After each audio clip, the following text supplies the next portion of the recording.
మాట్లాడడానికి వచ్చాను. సుగాలి ప్రీతి అమ్మగారిని నేను ఒకటే అడగదలుచుకున్నాను. అమ్మ, మీరు మీ పాప గురించి ఎప్పటి నుంచో పోరాడుతున్నారు. కనీసం ఏ గవర్నమెంట్ అయినా దాని గురించి ఎప్పుడైనా స్పందించిందా అమ్మ? ఎప్పుడైతే పవన్ కళ్యాణ్ గారు మీ ఇష్యూని రైజ్ చేశారో అప్పుడే సుగాలి ప్రీతికి ఇంత అన్యాయం జరిగిందని అందరికీ తెలిసిందే. ఎప్పుడైతే పవన్ కళ్యాణ్ గారు ఆ ఇష్యూని రైజ్ చేశారో అప్పుడే ఆ గవర్నమెంట్ స్పందించి మీ ఆయనకు ఒక ఉద్యోగం, మీకు కొంత భూమి ఇవ్వటం జరిగింది. ఆ గవర్నమెంట్ పవన్ కళ్యాణ్ గారు రాకముందే మీకు అవన్నీ చేసుంటే ఆ గవర్నమెంట్కి మీ మీద ప్రేమ ఉన్నట్టు అమ్మ. ఎప్పుడైతే పవన్ కళ్యాణ్ గారు రైట్ చేయడం వల్ల అవన్నీ మీకు చేశారో అంటే పవన్ కళ్యాణ్ గారు అంటే ఆ భయం ఉన్నట్టమ్మా. ఇంత చిన్న లాజిక్ మీరు ఎలా మిస్ అయ్యారు అనేది నాకు అర్థం కాలేదు.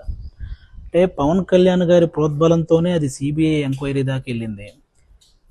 ఛార్జ్ షీట్లో పేర్లు మార్చేసి సిబిఐ వాళ్ళకు కూడా అంతు చిక్కనటువంటి అలాంటి కేసు గురించి ఇంకా పవన్ కళ్యాణ్ గారు ఇంకెంతకాలం పోరాడతారమ్మా?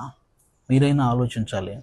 అలాంటి పవన్ కళ్యాణ్ గారిని పట్టుకొని ఓట్ల కోసం ఈ ఇష్యూని వాడుకున్నారు. ఆ మాట నీకు ఎలా అనిపించిందమ్మా తల్లి? అసలు ఎవరికి అర్థం కాలేదు. ఓట్ల కోసం పవన్ కళ్యాణ్ గారిని ఇష్యూని వాడుకుంటున్నారా? అరే, తన నెలకి తనకు వస్తున్న జీతంలో ₹1 కూడా తీసుకోకుండా వస్తున్న ప్రతి రూపాయిని పిఠాపురంలో ఉన్న అనాథ పిల్లలకి పంపిస్తున్నటువంటి పవన్ కళ్యాణ్ గారు ఓట్ల కోసం ఒక ఇష్యూని వాడుకుంటారా?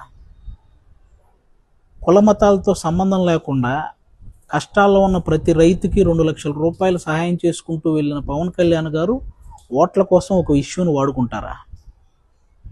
మీలాగే ఫిజికల్లీ హ్యాండిక్యాప్డ్గా ఉన్న మహిళా క్రికెటర్లందరికీ తన సొంత డబ్బులు ₹1 సహాయం చేసిన పవన్ కళ్యాణ్ గారు ఓట్ల కోసం ఒక ఇష్యూని వాడుకుంటారా?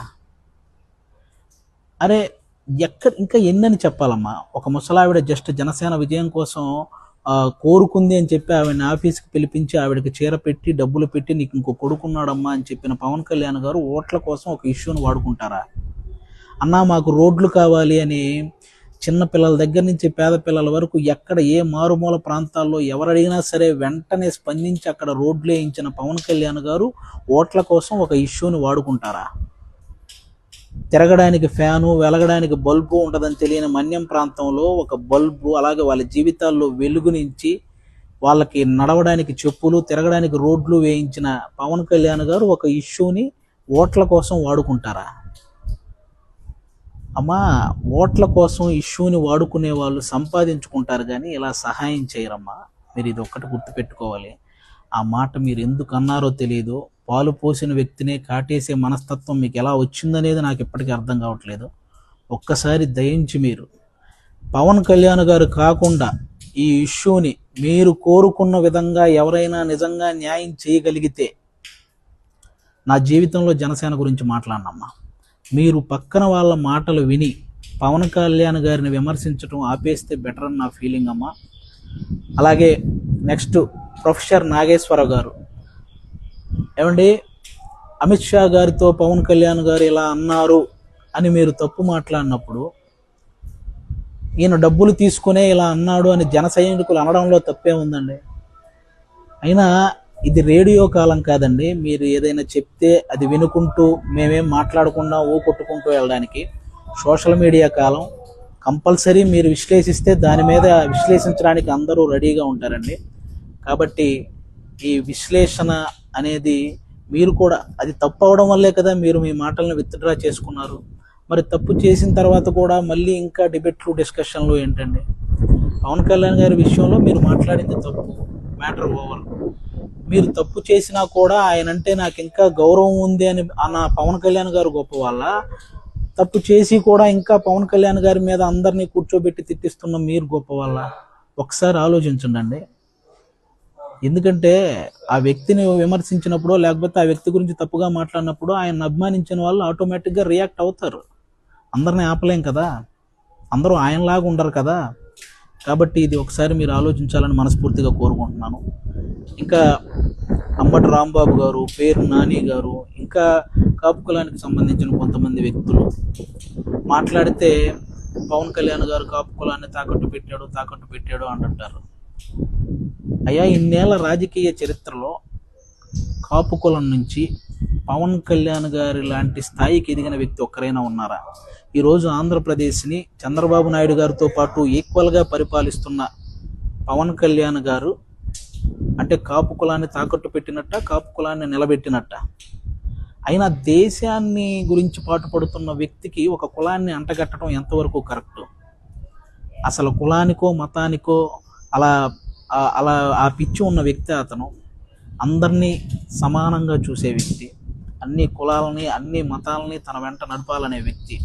ఆయన సనాతన ధర్మం అనేది హిందూ ధర్మాన్ని ప్రేమిస్తున్నట్టు, ఇతర ధర్మాలని గౌరవిస్తున్నట్టు, అంతేగాని ఓన్లీ హిందువుల్ని వెనకేసుకొస్తున్నట్టు కాదు. ఆయన చుట్టూ ఎంతమంది క్రైస్తవ మతానికి చెందిన వాళ్ళు, ఎంతమంది ముస్లిం మతానికి చెందిన వాళ్ళు ఉంటారో నాకు తెలుసు. వాళ్ళందరికీ ఆయన ఎంత వాల్యూ ఇస్తాడో నాకు తెలుసు. వాళ్ళందరినీ ఎంత ఎంకరేజ్ చేస్తాడో. ఇలా కుల మతాల భేదాలు చూసుకుంటే ఇంతమందికి సహాయం చేయగలుగుతాడా అండి? ఆయన చెప్పే దాంట్లో అర్థాన్ని వెతకాలి, కానీ ఇలా ప్రతి దాంట్లో అర్ధరహితంగా మాట్లాడి ఆయన్ని విమర్శించాలనుకుంటున్న ప్రతి ఒక్కరూ కూడా ఇవి మానుకోవాలి. ఎందుకంటే మీ ఇష్యూ హైలైట్ అవ్వడానికి, లేకపోతే మీరు హైలైట్ అవ్వడానికి పవన్ కళ్యాణ్ గారిని సాఫ్ట్ టార్గెట్ చేస్తున్న ప్రతి ఒక్కరికి ఒకటే చెప్పదలుచుకున్నాను, ఇలాంటివి చేస్తే కనీసం మీ ఇంట్లో వాళ్ళు కూడా మిమ్మల్ని అసహించుకుంటారు. కాబట్టి ఇవి మానుకోండి. Thank you. Hit TV app ఇందులో short news, live news, entertainment shows, movies, digital magazines తో పాటు మీ జిల్లా వార్తలను కూడా ఫ్రీగా చూడొచ్చు. ఇంకెందుకు ఆలస్యం, వెంటనే హిట్ టీవీ యాప్ ని డౌన్లోడ్ చేసుకుని ఫ్రీగా ఎంటర్టైన్మెంట్ పొందండి. Hit TV app. Please download hit TV app. Hit TV app ని ఫ్రీగా డౌన్లోడ్ చేసుకుని ఎంజాయ్ చేయండి. మీకు నచ్చిన ఎంటర్టైన్మెంట్ కోసం హిట్ టీవీ యాప్ ని ఫ్రీగా డౌన్లోడ్ చేసుకుని ఎంజాయ్ చేయండి. హిట్ టీవీ యాప్ ని డౌన్లోడ్ చేసుకుని ఆస్వాదించండి, ఆశీర్వదించండి. ఇంతమంది సెలబ్రిటీలు హిట్ టీవీ యాప్ ని డౌన్లోడ్ చేసుకోండి అని చెప్తున్నారంటే ఎంత మంచి యాప్ ఆలోచించండి. అమెరికాలో చదవాలనుకునే వాళ్ళకి విశ్వసనీయమైన పేరు మన శౌర్య కన్సల్టెన్సీ. UK లో 1 year masters, UK లో 1 year masters, 2 years work permit up to 5 years visa. Contact Saurya Consultancy. Contact 89851 89851.